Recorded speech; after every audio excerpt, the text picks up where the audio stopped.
Howdy, gang. It is Monday, August 27th, and I have to say, over the weekend, we just got bad news after bad news after bad news.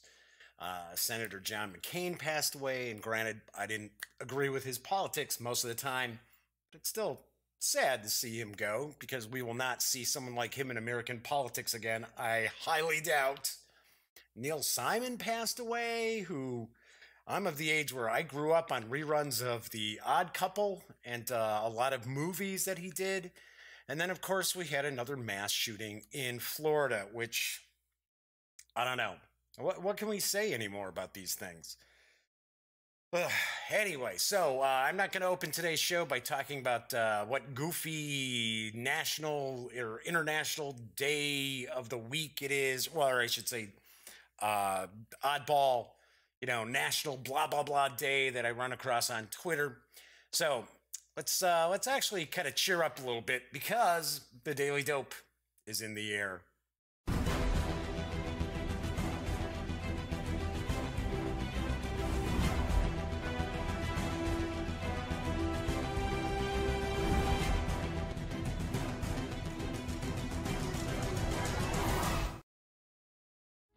Howdy, howdy, howdy. I am Jeff McAleer. I'm your host once again here at The Daily Dope, presented by thegaminggang.com. As I opened up, I mentioned that today is Monday, August 27th, so got a brand new week ahead of us as far as The Daily Dope. But yeah, just a weird weekend of just one bad thing after another. The only thing that cheered me up was my Cubs had a 4-game sweep of the Reds. So there was that, but yeah, just weird stuff going on. So anyway, let's have some fun. Let's lighten things up, put a little smile on our face, because sometimes one of the reasons why I enjoy the hobbies I enjoy, such as tabletop gaming, is that it allows me to disconnect from all the crap going on in the world. It seems to be every day. It's just something else. So we're gonna have some fun. Anyway, no news today, because I'm going to actually devote the entire show to kind of showing you how to play and providing my thoughts on a Kickstarter project that's actually going to start tomorrow. It's going to kick off tomorrow, and it is Thieves Den from Daily Magic Games. So I'm going to be showing that off in just a couple of minutes. Do you want to mention that today marks the 150th episode of The Daily Dope? Kind of cool, sort of funny. I know a lot of people out there probably didn't think I'd be doing 150 episodes and going on without, I got no plans of stopping anytime soon, because I'm having fun. Hopefully folks out there are enjoying it as well. Also did take a peek at our Alexa numbers, and when I say Alexa, I mean the website that tracks website popularity around the world, not Hey Alexa. And it was very cool. I got to see that right now, the gaminggang.com is in the top 250,000 websites worldwide as far as popularity in the United States. Almost inside the top 1 million worldwide. But that might not sound all that great, but there are 1.8 billion websites out there that are active. So kind of cool, pretty cool. So if this is your first time kicking back and watching The Daily Dope, I do want to mention this is a live stream. I know a lot of people will end up watching this after the fact, but there is chat available through YouTube. It is not on screen. That's one of the ways that I kind of keep some of the stranger commenters at bay. But I do follow the chat. I keep an eye on it. So if you want to say hello, or you have a question, or maybe you want to kind of delve a little deeper into something from Thieves Den, by all means, chime in and I will respond. So coming up this week on The Daily Dope, want to show off what's cooking still. Tomorrow I've got a doctor's appointment. It's kind of early. I don't know. I might have to take some tests and things like that. Don't know when I'm going to wrap up getting out of the doctor's, but I am going to try to do a show. I know on last Friday's episode I said, yeah, there's probably not going to be a show on Tuesday. I'm going to do my best to do a show tomorrow. Now, it might end up being another show where I don't do a news segment, but I do want to look at Legends of Andor from Cosmos Games. This looks really, really cool. I know it's been out since about 2016, but it is a co-op fantasy game, and it looks really interesting, and it has won quite a few awards for Cosmos. So that is going to be on tomorrow's show on Wednesday for War Game Wednesday. I know Black Orchestra is not a war game per se, but it is historical, and each of the players do represent conspirators trying to assassinate Hitler, and very, very interesting game. So I'm going to review that on Wednesday's show. Then on Thursday's show, Thursdays are RPGs around here on the Daily Dope. So I am going to review Warhammer 40k, Wrath and Glory. These are the core rules from Ulysses North America. I have had quite a bit of coverage about Warhammer 40k, Wrath and Glory, and I'm going to tell you what I think of this core rulebook. So that is on Thursday's show. Then on Friday, let me grab some of this stuff so I'm not stacking it all over. On Friday, I will crack open and take a look at War Chest. So I will unbox and do a first look at War Chest from AEG. It is a kind of an abstract war game, but very, very interesting. I got to see some demos of it at Gen Con, and AEG was kind enough to send me a review copy.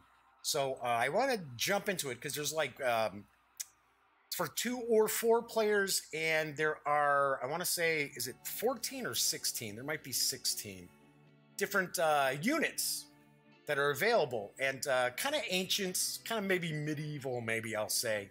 And each of those units has a unique ability, and each player will have their own unique units that no one else has. So it looks pretty cool. So that's pretty nice. Once again, still got that bronchitis. I have not been able to kick. Ugh, I know. It's getting better. At least my sinuses are clear. That was where it all started from. Okay, so I know folks are tuning in because they want to check out my first look and give my thoughts for Thieves Den, which is from Daily Magic Games. It is designed by, oh gosh, is it Alice Bell? No, maybe that's not. Alice Davis. I think it was Alice Davis. Let me double check. Yep, Alice Davis. I don't know why I was thinking Bell.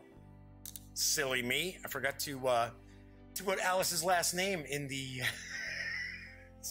in the teleprompter. Sorry.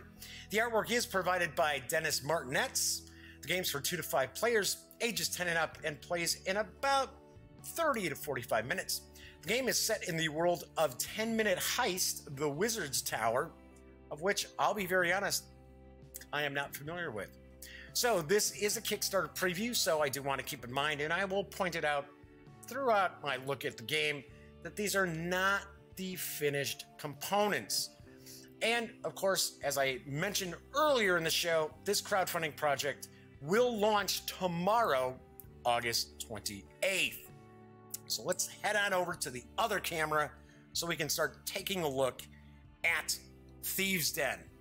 So first off, what I'm going to do is we're going to take a little bit of a tour around the board.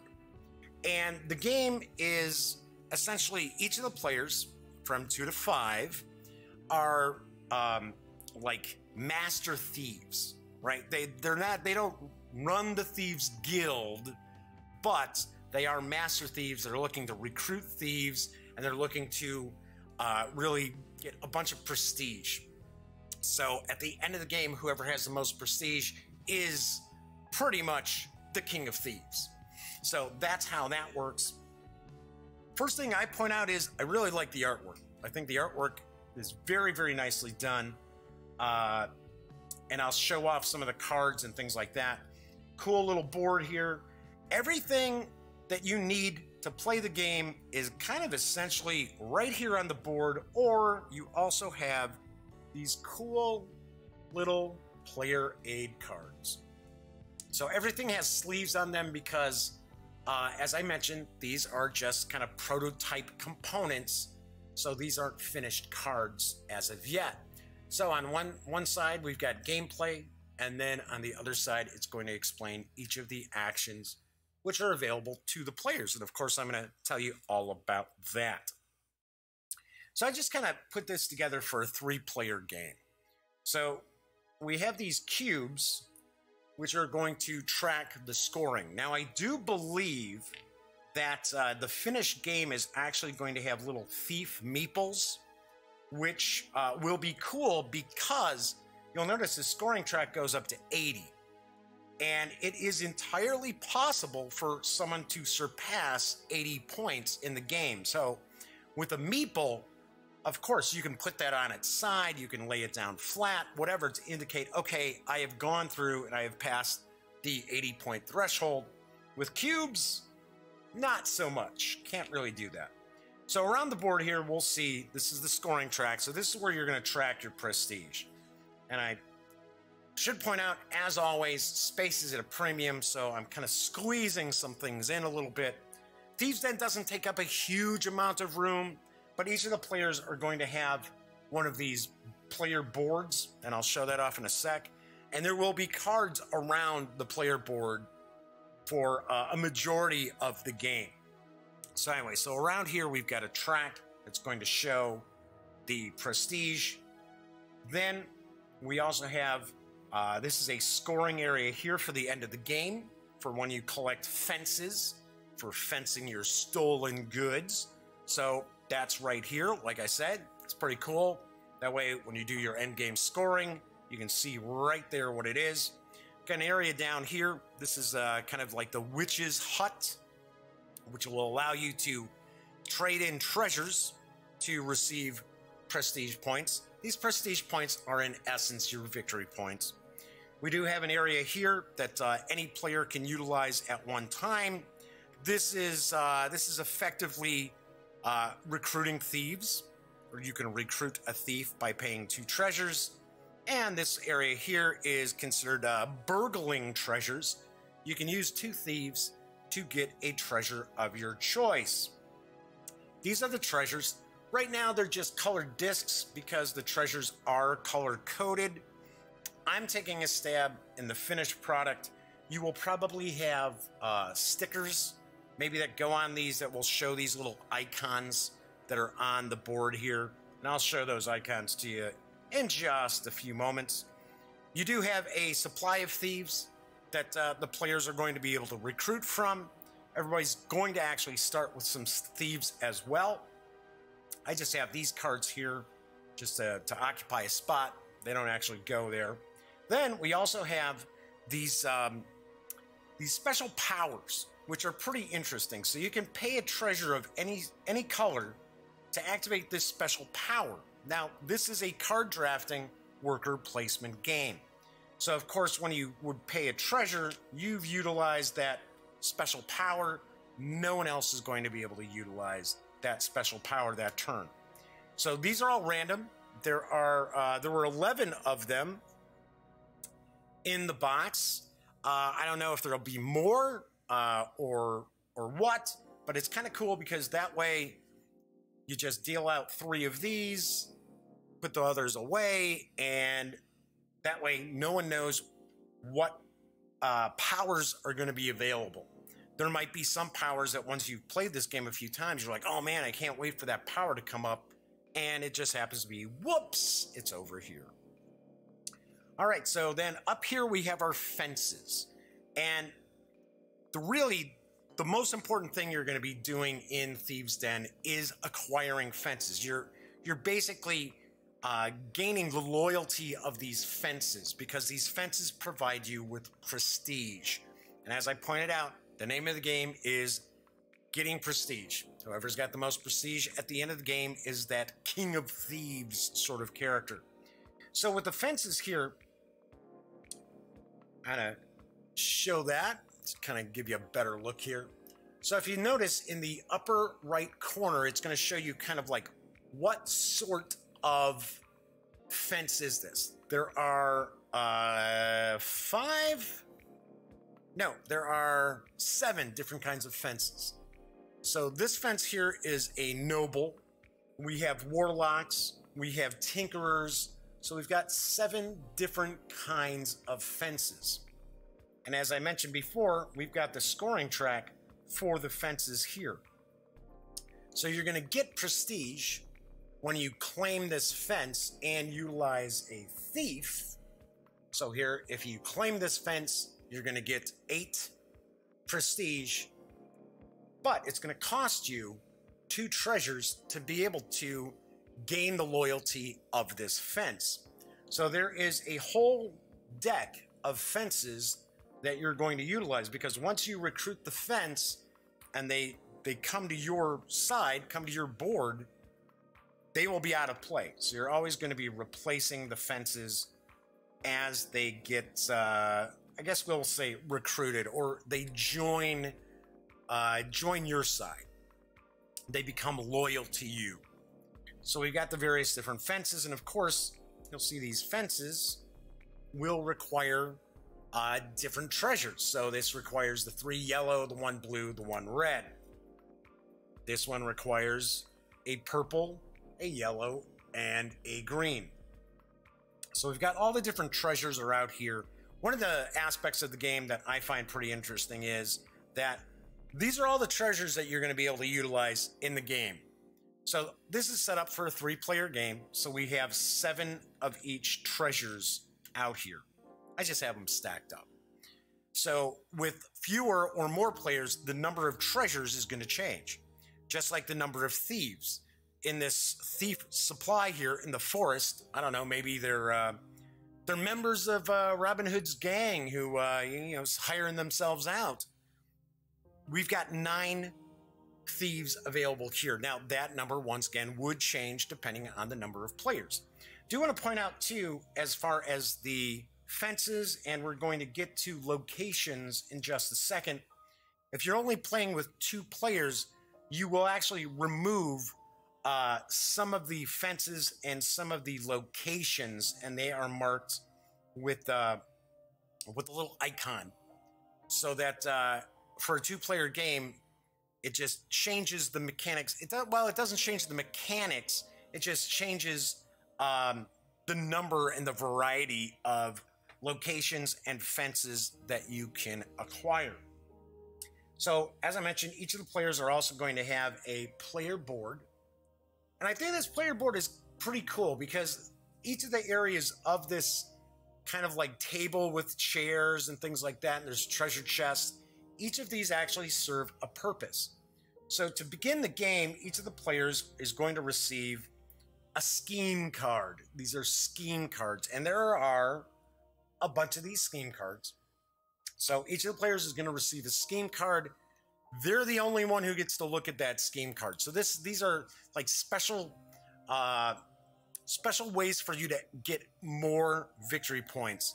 And what it is, it's by actually collecting collecting sets of locations. So for an example here, we see that for every location that has that icon and this icon, for each one of those you pair together, you're going to get an extra 2 prestige points. So kind of cool, kind of neat little extra mechanic where you don't necessarily know what kind of locations they are trying to gain. So each of the players would get a scheme card, and that scheme card actually goes onto the table. That's why the backing of the scheme card has the table on it. So you're going to place your scheme card there. You can look at the scheme card whenever you want, so you can remember, oh yeah, okay, so I'm trying to get ruins and shadow locations, and each one will get me the 2 victory points. But of course, the other players don't get to look at your scheme card. So the 6 seats around the table, each of the players will put thieves there. So you can only have at most 6 thieves. As you can see, they go around the table. Each player is going to start off with 3. So I actually have this player card here set up with the 3 thieves to start off with. Then, as I mentioned, I guess we'll put that there. We'll put that treasure right there, or the scheme card right there. I'm going to put that back up here. because we really don't need to see the victory point, or I should say prestige track. But then each of these treasure chests is where you're going to score, or I shouldn't say score, store your treasures. So you can't have more than 8 treasures at one time. So, like I said, I like the fact that, you know, there's a limited number of thieves available, there's a limited number of treasures available, because it's basically what they consider to be like a closed economy. That's not an open economy. And of course, there's extras of the different treasures in that based on the number of players. But for an example, if somebody has like all the green, or the players have all the green treasures on their player boards, and somebody is trying to get a green treasure, well, guess what? You're out of luck, because there are no green treasures available in the supply. Then the last thing we're going to take a look at is we're going to take a look at these location cards. So the location cards are pretty cool. So these are other areas that you're going to be able to place your thieves as the turn, or I should say round, progresses. So the game is made up of 3 rounds, and the rounds are broken up into phases. So for an example here, this is the Laborium. It shows that this is a shadow.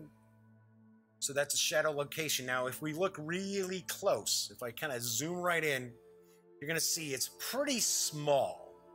But if you look right below that shadow icon, you're going to see this little kind of like sliver of a moon. That indicates that you would actually remove this card from a 2-player game. That's the little icon I'm talking about.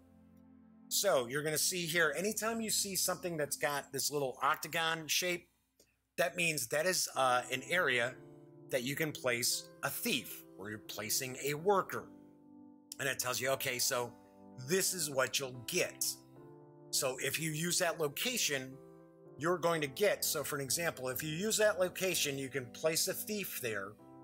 And if you spend a treasure, any kind of treasure, that's what this symbol means here, that you'd be able to get any 2 treasures of any color. So then, interestingly enough, some of the locations are going to have this area in the upper right that's going to show you, well, if some other player, because anybody can use these locations, regardless if it's in front of a player or not.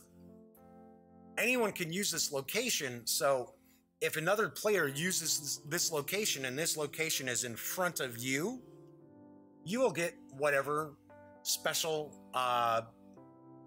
items, or it's normally treasures, as far as that's like the owner bonus. So if somebody were to put their thief there, and it's not your thief that's going on there, you would receive 2 potions, 2 of the purple treasures. We've got a keep, we've got hideout. So for an example here, the hideout does not have any owner location, but you'll see here it's showing that this has a lightning bolt. What a lightning bolt means is it's not a location that's going to actually go down in front of you, because there's no place for you to put a worker. This means this is kind of like an instant. It happens instantly. You play that, and basically it's telling you you're going to receive 3 thieves for having the hideout. So we're going to take the treasure cards. So regardless of how many players you've got, everybody is going to have their scheme card. Once again, I'm going to pop this back up here. Everybody's going to have their scheme card, and then each player is going to receive 4 location cards. So we'll just take 4 for an example here. And this is where the card drafting comes in. So, for an example, let's say my player, who is looking for ruins and shadow, gets this hand. So we've got the mansion, we got a lake house, another lake house, and another mansion. Wow, that's a weird shuffle. So I might decide, okay, well, these are city locations, or town locations, I don't care about that. But those ruin cards, those will help me out. That's something that is part of my scheme. So I might decide, okay, so I want to take this location. So I'm going to take that location, then I'm going to hand off the other cards to the next player. And depending on what round you're in, you're going to have this token here. So it's going to show, okay, so we're going clockwise around the table in the first and third rounds, and we're going to go counterclockwise in the second round from the first player. So I would hand this off to the next player. We're going to reveal our locations. Everybody's going to go, oh, okay, cool. So that's the location we've got. If it's an instant, if it had that lightning bolt, you would actually get whatever bonus that lightning bolt card gives you. And then you're going to put it to the side because it's not going to be a location that's in play. So we're going to toss these cards over here. And let's say I got the 3 cards from the player on my right. Let's see what we would get. I'd say, okay, so I've got a potion shop, and a scriptorium. So one of the things too that you look at is, see, what are some of the things that will actually get me treasures if another player puts a thief down on this spot here? And what could I possibly get as far as the little symbol up here? So none of these actually do much, but let's say I decide, okay, I'm going to play this lightning. I'm going to play this scriptorium. So that would give me a green treasure. Green treasure is going to go boink in there. And then I'm going to get 2 more cards from the player on my right. And we take a look, and it's a mausoleum and a witch hut. So we see that the mausoleum is a ruins card, but we also see the witch hunt is a shadow card. So you're kind of like, okay, well, I have a ruin here. I'm probably going to want to take this because that's going to score me at the end of the game an extra 2 points. So I go, okay, I'm going to take the witch hut. Then the final card that everybody has is just going to be discarded. So you're not going to utilize that. So as an example, let's just say, let's pull out a different location here. Let's do a museum. All right, so once everybody has revealed 3 cards, that is considered the scouting phase. You're scouting around, you're scouting these different locations. So for an example, with 3 players, you could have up to 9 different locations that are now available for you to put your thieves out to. And as I mentioned, you start off with the 3 thieves on your board, and you can recruit more. So one thing that I point out when we were playing is, remember, the name of the game is prestige points. You want to get these prestige points. It's not necessarily gathering up a bunch of treasure. It's not necessarily gathering up a bunch of thieves, because at the end of the game, the only thing that's good for is breaking a tie. So you're always looking at getting the prestige points, and the main way you'll get those prestige points is going to be through the fences. So you start looking around. So first off, we see, hey, this fence is going to be pretty cheap. They're not going to provide a ton of prestige, but we only need to get a red and a green treasure. So we need jewels and a tome. So I could say, okay, let's put this green treasure back because I really didn't get that. So let's say as an example, let's get some other locations just for the heck of it. Let's see. I can sneak these in here. Let's say we got these out there as well. So first thing all the players are going to do is they're looking at these fences, going, okay, so what do I need to score these folks? And the artwork is really cool. I really like the artwork. I mean, granted, some folks might want a more realistic kind of artwork, but I really like it. I think it's I think it's really nicely done. There's a lot, and there's also a lot of unique artwork as well. So I like that fact too. There's a lot of variety. There's a lot of variety in the fences. There's a lot of variety in the locations also.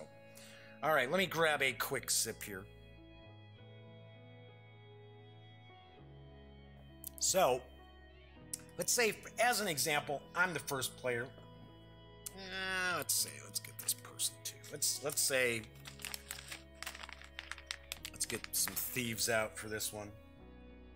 This player, I'll just kind of shove it off on the side here. So let's say I'm the first player and I go, okay, so, what do I want to do on my turn? Well, let's see. If I went to the harbor, I could get a treasure of any color and 2 thieves. That's a pretty cool card. If I went to the curios shop, I would get a jewel and a thief. If I went to Cathedral, I would get a tome and a holy relic. The witch hut, if I go to the witch hut, that basically means that I make another player get rid of one of their treasures. If I go to the lake house, I would get the yellow treasure, which for some reason, I want to say it's like an artifact, and 2 potions. And if I go to the museum, I get the 2 ankhs, as well as, I want to say that's the artifact. I want to say, yeah, those are like holy treasures or something. It's not that big a deal. All that really matters is the color, right? So, there is no particular rarity. There aren't more potions than there are like tomes. Although, interestingly enough, if you go and visit the witch hut, it is a little bit different as far as how many prestige points you'll end up getting if you spend that treasure. So there are 2 things that every player can always do during the round, and that is spend 2 thieves and get a treasure of any kind, or spend 2 treasures to get a thief. So that's always open. So everybody is going to play in turns. So basically what you're going to get to do is you're going to perform an action in the phases. You're going to take an action or you're going to pass. If you can't do anything, then you're going to pass. You are now done with that phase of the round. So you will see people who have like a lot of thieves and other people who are not going to have a lot of thieves. So let's say, for an example, I'm going to say, okay, I'm going to take my thief. I'm going to go to the harbor, and I am going to get a treasure of any kind. I'm going to take a red, and I get 2 thieves. So now I've got more actions. I'm going to have more actions available to me during this round because now I've got a couple more thieves. So the other player says, okay, well, I'll tell you what. I am going to go, and I am going to go to... I'm going to go to the curio shop and get a red treasure and a thief. And then the third player says, okay, well, I'm going to go and I'm going to take 2 of my... I'm going to take... I'm going to take my thief and I'm going to go... Geez, let's take a look. Oh, I'm sorry. One thing I should say is that this player, because when I went to the harbor, they should have also gotten 2 more thieves. Wasn't even thinking. Now, when they went to the curio shop, that's their own location, they don't get the owner bonus. They only get the owner bonus if it's another player utilizing their location. So the last player is going to say, okay, I'm going to the museum and I'm going to get 2 blue. Let's just say they're playing over here. 2 blue and a yellow. All right, so that would be 1 time around the board. Now we would say, okay, now it's back to, let's say, me as that first player. I could say, okay, well, I am going to go and I am going to spend my red to use this power, which means I can return 2 thieves to the supply and get 2 treasures of any color. So I'm going to get the green and I'm going to get the red. All right, so then the other player says, oh, okay, well, I've got all these thieves now. They've got like 5 thieves. I could say, okay, so I'm going to go and I'm going to go send 2 thieves. And this is to burgle treasures. So they're going to be able to burgle treasures, and they would get a treasure of any color. Well, they already have a red. They're figuring, okay, well, looks like Jeff's going to try to get this guy here, or I should say woman, this fence here. So maybe I should try to go for this fence here and take a yellow treasure. So there we go. So they got a yellow treasure. And then you're just going to keep going around until you run out of thieves or run out of things you can do. So there are the different actions you can perform, and you can always do one of these 2. It's not like this fills up where it's like, oh no, there's 2 thieves there. Nobody else can do this now. Yes, you actually can. You can have more thieves than just the 2 in there. Just like you have more treasures than just 2 in here to get the thief. But here, so for an example, let's say I decide, I'm going to spend my blue treasure, get those 2 prestige points, then that's blocked off. That is now blocked off. Nobody can get the 2 prestige for visiting the witch and getting rid of a treasure. Same thing goes for the powers up here. You're not going to be able to do that. So when they went to the museum, I would have gotten a blue treasure. So it's very important to keep an eye on what the owner benefit, what the owner bonus is when you actually, when somebody utilizes one of your locations. Hey, and Drew Barbier's popping in there. Hey, happy Monday to you, Drew. If you're joining me late, I'm kind of taking a look at Thieves Den, which is coming to Kickstarter beginning tomorrow from Daily Magic Games. So, all right, so basically what you're going to end up doing is you're going to continue to take a turn, take an action until you can't. So you can always steal from a location, which is basically when you put your thief, why am I taking it from there? When you take your thief and you go to a location, boom, that means you are stealing from the location. So if I go here, I'm going to get the artifact and the 2 potions.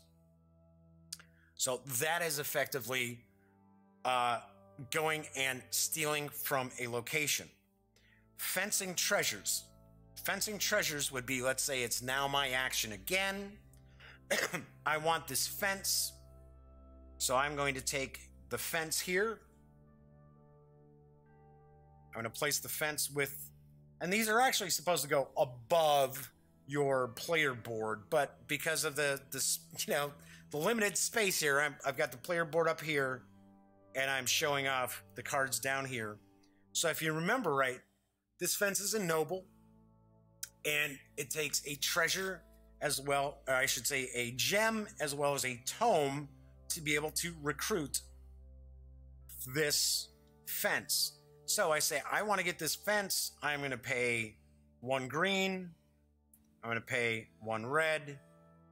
And I am going to place the thief on that fence. So I am recruiting that fence. I am earning the loyalty of this fence to my side.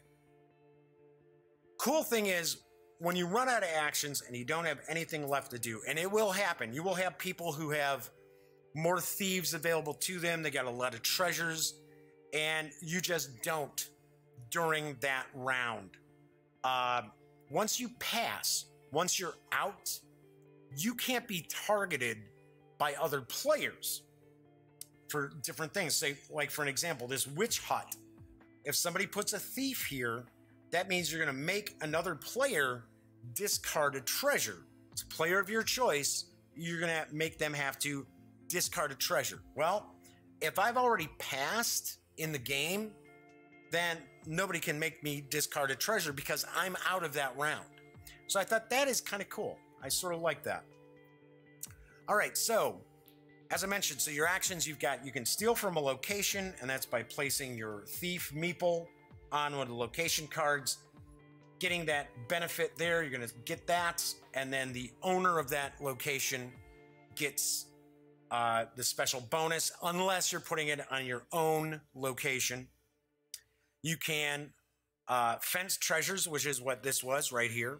You can use a power tile, and that's when you pay a treasure of any sort to activate this power. You can deliver treasure to the witch, which I showed you right here. So that would have gotten the player 2 points. And of course, you're just going to keep moving your cubes, which, as I mentioned, in the finished game should be little thief meeples of different colors. So you're going to track it that way. You're just going to move around. And then you've got to burgle treasure, which is by using 2 thieves to take a treasure of any color. Or you can recruit a thief by spending 2 treasures, 2 of any treasure, to take a thief from the supply. Once everybody is now passed, once nobody has any actions left, the cool thing is that, of course, for an example, I've got the thief down here on the fence, and I've got these treasures here. These treasures are going to go back to the supply. Treasure here is going to go back to the supply. The treasure here is going to go back to the supply. This thief is going to go back to the supply. These thieves go back to the supply. And the thieves that are on your locations, doesn't matter if they were your thieves or another player's thieves, you will get those thieves. Those thieves become yours. Now, you can pass at any time. So, for an example, I could have chosen, hey, I'm going to pass, and I'm going to still have a thief here and a treasure here. That's fine. I can do that. I don't have to have used this thief. I don't have to have used that treasure up. So what would happen here? So, for an example, I've got, oh, well, I get the 1 thief back. This player here would get their thieves back here, even though one of the thieves was mine. And you're ready to go to the next round. So it's kind of cool how you want people to use your locations, or you use your own locations, because you're going to get those thieves back. They're going to be added to your supply. Keeping in mind you can only have the 6 at any one time.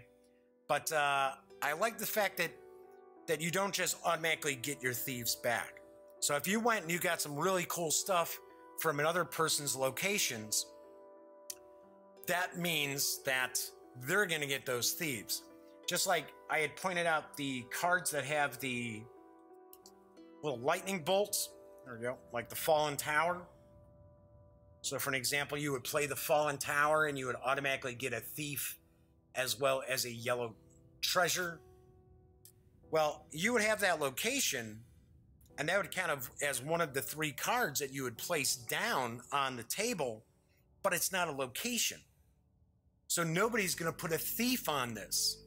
So by utilizing these lightning bolt cards, it's cool that you get to instantly take something, but you're going to have 1 fewer location for the other players to put thieves on to give you thieves for the next round.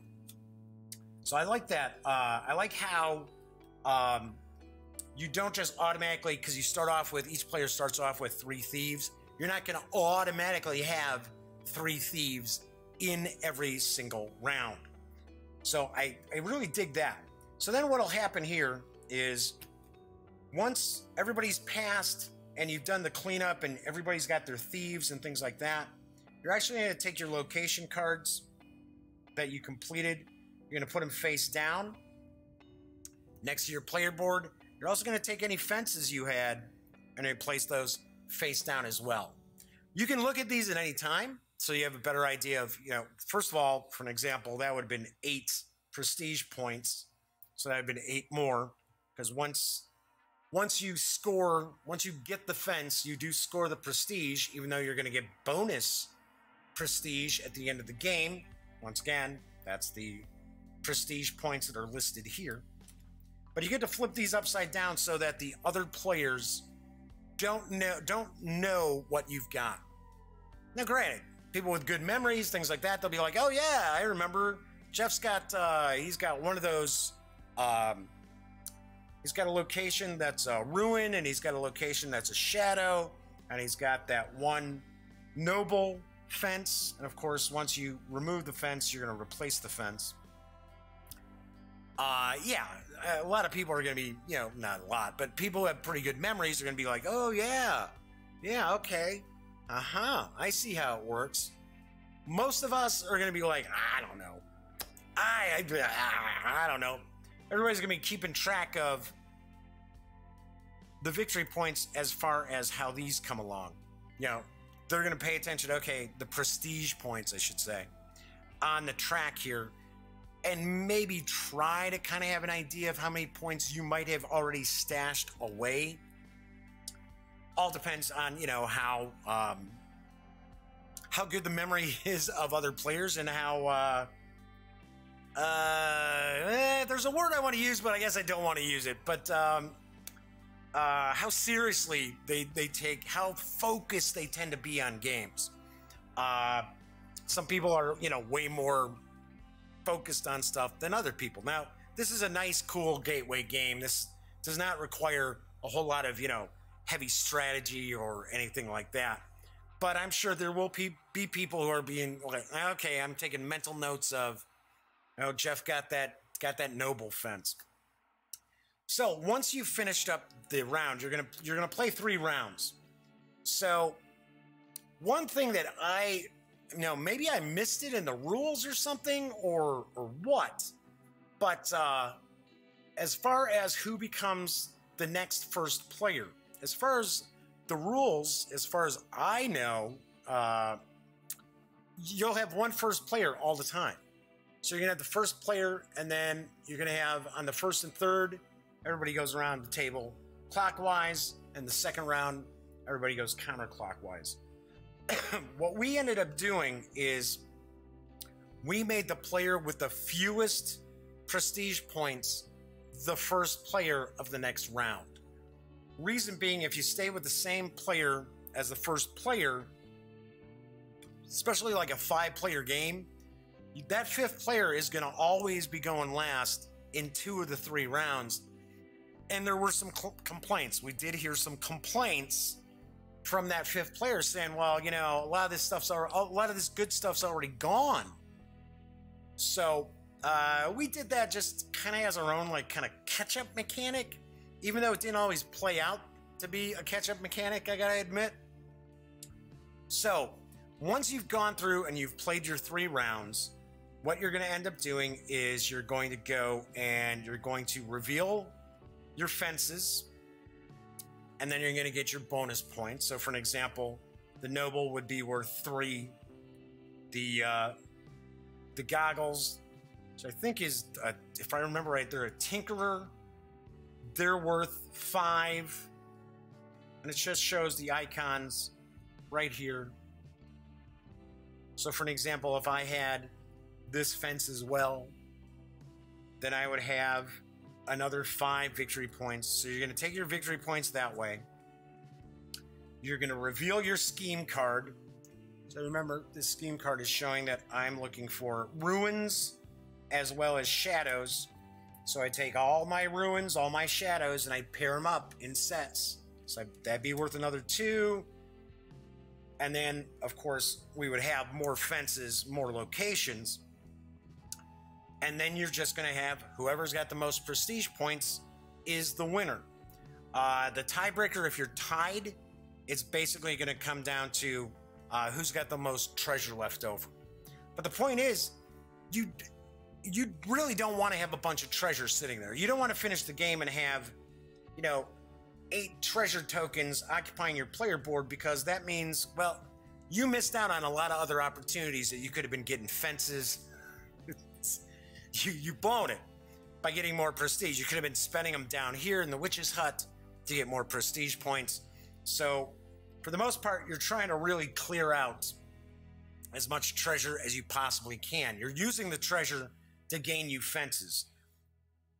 It was funny because I was explaining it to one of the gang, and because it didn't like connect with them because like at the end of the first round, but granted it was their first game. At the end of the first round, they had like 7 treasures, and I was like, really? I'm like, don't you want to get rid of some of those treasures to get goodies? I mean, come on. So it didn't connect. They were thinking, oh, treasures. Treasures is the name of the game. I want treasures. It's like, no. You want fences. You want prestige points. That's the name of the game. That's how you win.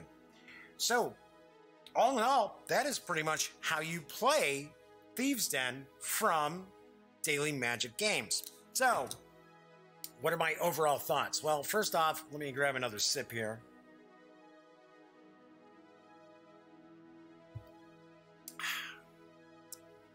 I think Thieves Den is I enjoyed it.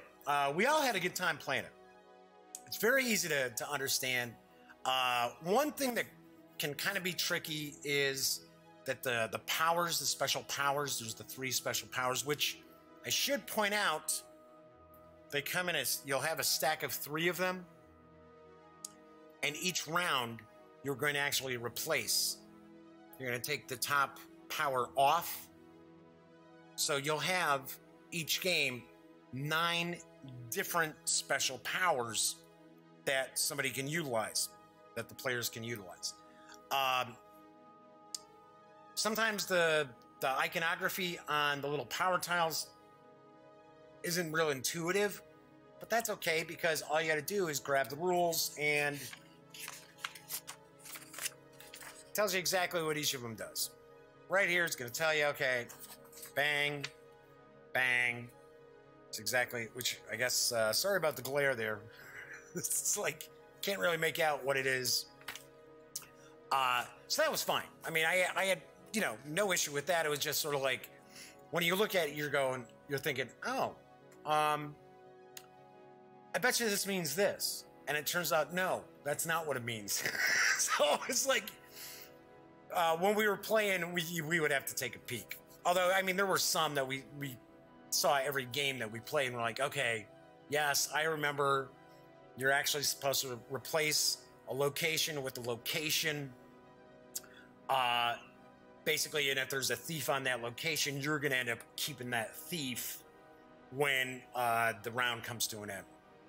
So I think it's really easy to learn how to play. I like the fact that you have a lot of different options. Those location cards come out, and you know, there's like, no locations out there are really getting me what I want, but it doesn't happen too often. But I like that you've got the different options. You got 6 different actions you can be taking during your turn during that phase. So it gives you a lot of options. I like the artwork a lot. I like the card drafting mechanic as well as the worker placement. This is a light game. Yeah, a little bit of strategy. There's a little meat there, especially keeping in mind when it's like, okay, name of the game is prestige points. Got to get the prestige points. Nothing else matters but the prestige points. Doesn't matter how many thieves I've got. Doesn't matter how many treasures I end up with. It's all about getting the prestige points. So I like the artwork. I think the artwork is really good. Very evocative, nicely thematic. So I actually really do like Den of Thieves. Only knock maybe I would have, and one of them was maybe I missed it in the rules. Maybe I didn't dig deep enough down into the rule book as far as that first player. So we made up that little kind of like house rule. So whoever was in last as far as prestige points got to be the first player for that next round. And it may not be a super deep game. As far as, you know, if somebody's looking for something that's really, you know, really heavyweight and wow, I want a lot of strategy in my game. No, this isn't going to be it. But it's not designed to be that way. This is designed to be a nice gateway game that's going to introduce mechanics of card drafting as well as worker placement. I like how both those age-old mechanics have been incorporated to create something that's unique. Aren't there a lot of games out there that I can really... There's actually nothing coming off the top of my head that's out there that's like Thieves Den. Now, I'm sure somebody's going to say, geez, Jeff, what about blah, blah, blah game? Okay, well, maybe I haven't played blah, blah, blah game. But really like it. I can recommend it. I think it's going to have a nice table presence as well with the finished product. Since this is a Kickstarter preview, I do not give the game a score on a 1 to 10. This is not a review, simply because this is not the finished product. I can show you a little bit how to play, kind of show off some of the artwork, things like that. But I don't give it a review score because, once again, this is not what is going to end up in the backers' hands at the end of the day. But do have to say, we enjoyed it a lot. We had a lot of fun. And I could easily see using Thieves Den to introduce board games to people who don't play board games. Easy to figure out. There's enough chrome on the components in that where it's like, ooh, this looks nice, to help entice people into the hobby. All right, so that is it for today's show. Wow, I'm kind of surprised I took almost an hour talking about Thieves Den. Pretty weird. I wouldn't have expected that. But hey, everybody knows I like to talk. I like to ramble on. So anyway, do want to also remind you that on tomorrow's show, as I'm grabbing the wrong item, tomorrow's show is probably going to be late. I don't know when it's going to be, when I'm going to do the stream, or if there's going to be a stream, because I have that morning doctor's appointment, and there's supposedly some tests, but I don't know what these tests could possibly be as of yet. Gotta love that. But I'm going to do my best to have a show tomorrow, and I am going to unbox and take a first look at Legends of Andor from Cosmos Games. And as I mentioned before, this looks pretty cool, and it's won some awards. Interesting looking fantasy game. All right, so I am always Jeff McAleer, and I will be... What the heck? See, I'm going off, sort of zoning out all of a sudden. Funny enough, I started to wrap up the show and I'm thinking, man, I'm wondering what they're planning on having me do tomorrow at the doctor's office. Anyway, when you aren't watching videos on the Gaming Gang channel, be sure to visit thegaminggang.com for all the latest in gaming news, reviews, comics, movies, TV. Come on, you know the drill. Get your geek on at thegaminggang.com. Once again, I'm Jeff McAleer. As I mentioned, doing my best to have a show tomorrow, so I should be back tomorrow. But until then, enjoy the rest of your Monday. And as always, thank you very much for watching.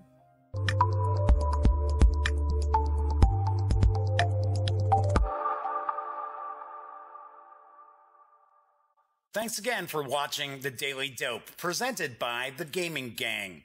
If you like this episode, be sure to give it a quick thumbs up. And if you dig the channel, please subscribe. If you'd like to check out our previous episode, click right here. And if you want to check out a somewhat randomly selected episode, give a click right down here. It'll be like opening a box of Cracker Jacks. You just don't know what you'll get. Once again, thanks for watching, and I'm Jeff McAleer.